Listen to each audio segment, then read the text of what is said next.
As per report, Jasprit Bumrah এক ইন্টারভিউতে মিডিয়ারা থেকে প্রশ্ন করে যে তোমার কার ক্যাপ্টেন্সি ভালো লাগে, কোন সিনিয়র প্লেয়ারের ক্যাপ্টেন্সি তোমার ভালো লাগে, কিন্তু তাতে Jasprit Bumrah clear cut answer দেয় যে আমার নিজের ক্যাপ্টেন্স আমার নিজেই ভালো লাগে।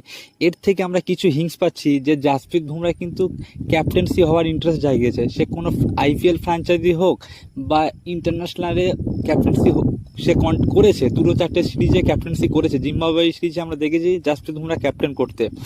জাসপ্রীত বুমরাকে যদি কোনো বড় অফার বা কোনো ডিল কোনো ফ্র্যাঞ্চাইজ দেয় ক্যাপ্টেন হওয়ার জন্য, কিন্তু জাসপ্রীত বুমরা অ্যাকসেপ্ট করবে, এটা অস্বাভাবিক কিছু না। কারণ জাসপ্রীত বুমরা ক্যাপ্টেন হওয়ার জন্য আমরা দেখেছি যখন হার্দিক পান্ডে মুম্বাই ইন্ডিয়ান্সের ক্যাপ্টেন হয়েছিল, তখন সে একটা সাইলেন্ট পোস্ট ইনস্টাগ্রামে সাইলেন্ট পোস্ট শেয়ার করেছিল, তারপর সে ডিলিট করে দেয়। এর থেকে ক্লিয়ার যে জাসপ্রীত বুমরা 2025 সালে কোনো ফ্র্যাঞ্চাইজির হয়ে